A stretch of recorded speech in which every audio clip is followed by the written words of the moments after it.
નમસ્કાર મિત્રો, સ્વાગત છે તમારું અમારી YouTube ચેનલમાં। તો મિત્રો, એસએસસી એટલે કે સ્ટાફ સિલેક્શન કમિશન દ્વારા કોન્સ્ટેબલ જીડીની પોસ્ટો ભરતી બહાર પાડવામાં આવી છે। તો ભરતી વિશે તમામ માહિતી આજના વિડીયોમાં મેળવી લેશું, પરંતુ તે પહેલા વિડીયો ગમે તો લાઈક અને શેર કરી દેજો। ચેનલમાં નવા હોય તો ચેનલને સબસ્ક્રાઇબ કરી દેજો।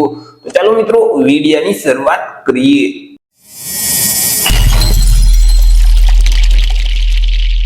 તો મિત્રો, આજે ભરતીનું નોટિફિકેશન છે તે એસએસસી એટલે કે સ્ટાફ સિલેક્શન કમિશન દ્વારા બહાર પાડવામાં આવ્યું છે। એસએસસી દ્વારા કોન્સ્ટેબલ જીડીની પોસ્ટ પર ભરતી જાહેર કરવામાં આવી છે। તો સૌથી પહેલા તો વાત કરી લેશું કંઈક અગત્યની તારીખ વિશે।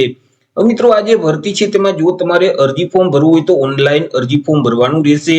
ઓનલાઈન અરજી ફોર્મ છે તે ઓલરેડી શરૂ કરી દેવામાં આવેલા છે। 1/12/2025 થી અરજી ફોર્મ શરૂ કરવામાં આવેલા છે। 1/12/2025 થી લઈ અને 31/12/2025 સુધીમાં તમારે ઓનલાઈન અરજી કરી દેવાની રહેશે।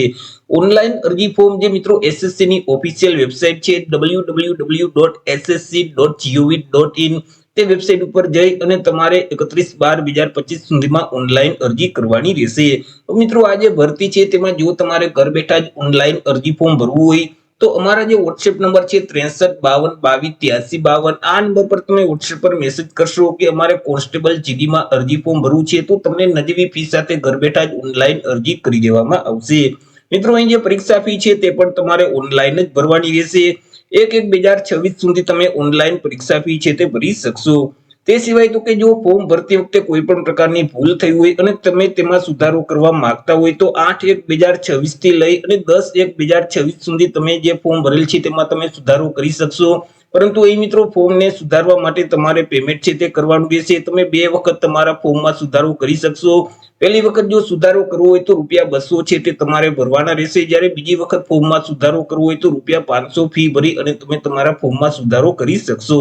એસએસસી દ્વારા આ જે પરીક્ષાનું આયોજન છે તે મિત્રો ફેબ્રુઆરી અથવા તો એપ્રિલ 2026 ના સમયગાળા દરમિયાન કરવામાં આવશે। વાત કરી લઈએ મિત્રો પે સ્કેલ એટલે કે પગાર ધોરણ વિશે કે ઉમેદવારોને કયા પગાર ધોરણ મુજબ પગાર આપવામાં આવશે। તો ઉમેદવારોને પે મેટ્રિક લેવલ 3 મુજબ પગાર છે તે મળવાપાત્ર થશે, એટલે કે ₹21,700 થી લઈ અને 69,100 નું જે પગાર ધોરણ છે તે મુજબ ઉમેદવારોને પગાર આપવામાં આવશે। ચર્ચા કરી લઈએ મિત્રો જગ્યા વિશે કે કુલ કેટલી જગ્યા છે, તો કે કુલ 25,487 જેટલી જગ્યા પર આ ભરતી જાહેર કરવામાં આવેલી છે। તેમાં જે બીએસએફ એટલે કે બોર્ડર સિક્યુરિટી ફોર્સ છે તેમાં 616 જેટલી જગ્યા રહેશે। સીઆઈએસએફ એટલે કે સેન્ટ્રલ ઇન્ડસ્ટ્રીયલ સિક્યુરિટી ફોર્સ છે તેમાં 14,595 જેટલી જગ્યા રહેશે। સીઆરપીએફ એટલે કે સેન્ટ્રલ રિઝર્વ પોલીસ ફોર્સ છે તેમાં 5,490 જેટલી જગ્યા છે। એસએસબી એટલે કે સીમા સશસ્ત્ર બળ છે તો તેમાં 1,764 જેટલી જગ્યા રહેશે। આઈટીબીપી એટલે કે Indo Tibetan border police force છે તો તેમાં 1,293 જેટલી જગ્યા રહેશે। એઆર એટલે કે આસામ રાઇફલમાં 1,706 જેટલી જગ્યા રહેશે, જ્યારે એસએસએફ એટલે કે સેક્રેટરીયલ સિક્યુરિટી ફોર્સ છે તો તેમાં કુલ 23 જેટલી જગ્યા રહેશે। આવી રીતે મિત્રો કુલ 25,487 જેટલી જગ્યા પર આ ભરતીની જાહેરાત કરવામાં આવેલી છે। ચર્ચા કરી લઈએ એજ લિમિટ એટલે કે વય મર્યાદા વિશે કે અરજી ફોર્મ ભરવા માટે ઉમેદવારની ઉંમર કેટલી હોવી જોઈએ। તો કે ઉમેદવારોએ 1/1/2026 ને ધ્યાનમાં રાખી પોતાની ઉંમરની ગણતરી કરવાની રહેશે। 1/1/2026 ના રોજ ઉમેદવારની ઉંમર છે તે ઓછામાં ઓછી 18 વર્ષ અને વધુમાં વધુ 23 વર્ષની હોવી જોઈએ। જો આપણે જન્મ તારીખને ધ્યાનમાં લઈએ તો ઉમેદવારનો જન્મ છે તે 2/1/2003 થી લઈ અને 1/1/2008 ની વચ્ચે થયેલ હોવો જોઈએ। પરંતુ એ જે અનામત વર્ગના ઉમેદવાર છે તેઓને સરકારશ્રીના નિયમ અનુસાર છૂટછાટ આપવામાં આવશે। જેમ કે એસસી અને એસટી કેટેગરીના જે ઉમેદવાર છે તો તેઓને 5 વર્ષની છૂટછાટ મળવાપાત્ર થશે। ઓબીસી કેટેગરીના જે ઉમેદવાર છે તેઓને 3 વર્ષની ઉંમરમાં છૂટછાટ આપવામાં આવશે। માજી સૈનિક છે તો તેઓએ જે સંરક્ષણ સેવા બજાવેલ છે તે ઉપરાંત 3 વર્ષની છૂટછાટ મળવાપાત્ર થશે। તે સિવાય બાકી જે તમામ ઉમેદવાર છે તો તેમની જે ઉંમર છે તે 1/1/2026 ને ધ્યાનમાં રાખી ઓછામાં ઓછી 18 વર્ષ અને વધુમાં વધુ 23 વર્ષની હોવી જોઈએ। વાત કરી લઈએ મિત્રો શૈક્ષણિક લાયકાત એટલે કે એજ્યુકેશન ક્વોલિફિકેશન વિશે કે અરજી ફોર્મ ભરવા માટે ઉમેદવારની શૈક્ષણિક લાયકાત કેટલી હોવી જોઈએ। તો કે ઉમેદવારોએ કોઈ પણ સરકાર માન્ય બોર્ડમાંથી ધોરણ 10 ની પરીક્ષા છે તે પાસ કરેલ હોવી જોઈએ। જે ઉમેદવારોએ ધોરણ 10 ની પરીક્ષા પાસ કરેલ છે તે ઉમેદવાર આ ભરતીમાં અરજી ફોર્મ ભરી શકશે। ચર્ચા કરી લઈએ અરજી ફી એટલે કે એપ્લિકેશન ફી વિશે કે કયા ઉમેદવારોએ કેટલી અરજી ફી ભરવાની રહેશે। તો એ મિત્રો તમામ વર્ગની જે મહિલા ઉમેદવાર છે, એસસી અને એસટી કેટેગરીના જે તમામ ઉમેદવાર છે, માજી સૈનિક છે, તો આ તમામ ઉમેદવારોએ અરજી ફી ભરવાની રહેતી નથી। તે સિવાય સામાન્ય વર્ગના જે પુરુષ ઉમેદવાર છે, ઓબીસી કેટેગરીના પુરુષ ઉમેદવાર અને ઈડબ્લ્યુએસ કેટેગરીના જે પુરુષ ઉમેદવાર છે તો તેઓએ અરજી ફી ભરવાની રહેશે. અરજી ફી તરીકે ₹100 છે તે ભરવાના રહેશે.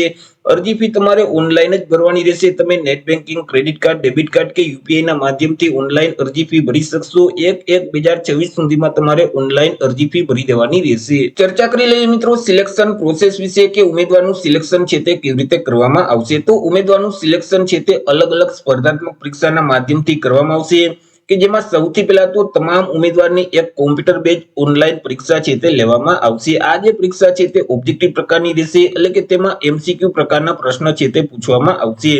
કુલ 80 એમસીક્યુ પ્રકારના પ્રશ્ન પૂછવામાં આવશે. એક પ્રશ્નનો 2 માર્ક એટલે 160 માર્કનું પેપર રહેશે. પેપર લખવા માટે તમને 1 કલાક એટલે કે 60 મિનિટનો સમયગાળો આપવામાં આવશે. હવે તમને જે ક્વેશ્ચન પેપર આપવામાં આવશે તેમાં રીઝનિંગ પ્રકારના જે પ્રશ્ન છે તેવા 20 પ્રશ્ન પૂછવામાં આવશે. જીકે માંથી 20 પ્રશ્ન પૂછવામાં આવશે. ગણિતમાંથી 20 પ્રશ્ન અને ઇંગ્લિશ અને હિન્દી ભાષામાંથી 20 પ્રશ્ન પૂછવામાં આવશે. આવી રીતે કુલ 80 એમસીક્યુ પ્રકારના પ્રશ્ન છે તે પૂછવામાં આવશે. અને આ પરીક્ષા છે તે ગુજરાતી ભાષામાં પણ લેવામાં આવશે. તમે જ્યારે અરજી ફોર્મ ભરો ત્યારે તમારે પરીક્ષાની લેંગ્વેજ ગુજરાતી રાખવી હોય અથવા હિન્દી કે અથવા ઇંગ્લિશ તમે કોઈ પણ લેંગ્વેજ છે તે રાખી શકશો. આ જે પરીક્ષા છે તેમાં માઇનસ પદ્ધતિ લાગુ પડશે.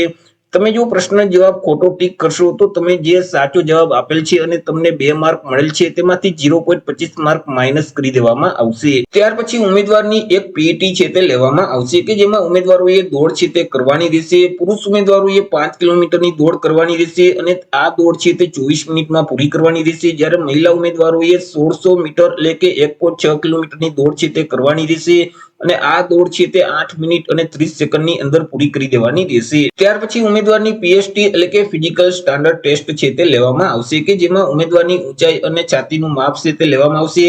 તો તેમાં સૌથી પહેલા ઊંચાઈની વાત કરીએ તો પુરુષ ઉમેદવારની જે ઊંચાઈ છે તે ઓછામાં ઓછી 170 સેન્ટીમીટર હોવી જોઈએ, પરંતુ એસટી કેટેગરીના જો પુરુષ ઉમેદવાર હશે તો તેમની ઊંચાઈ ઓછામાં ઓછી 162.5 સેન્ટીમીટર હોવી જોઈએ. જ્યારે મહિલા ઉમેદવારની જે ઊંચાઈ છે તે ઓછામાં ઓછી 157 સેન્ટીમીટરની હોવી જોઈએ, પરંતુ જો અહીં એસટી કેટેગરીના મહિલા ઉમેદવાર હશે તો તેમની ઊંચાઈ છે તે ઓછામાં ઓછી 150 સેન્ટીમીટર હોવી જોઈએ.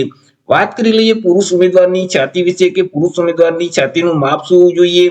તો અહીં મિત્રો જે એસટી કેટેગરીના પુરુષ ઉમેદવાર છે તો તેમની જે ફુલાવ્યા વગરની છાતી છે તે 76 સેન્ટીમીટરની હોવી જોઈએ, જ્યારે ફુલાવેલ છાતી છે તે 81 સેન્ટીમીટરની હોવી જોઈએ. ફુલાવેલ છાતી અને ફુલાવ્યા વગરની છાતી બંને વચ્ચે ઓછામાં ઓછું 5 સેન્ટીમીટરનું ડિફરન્ટ આવવું જોઈએ.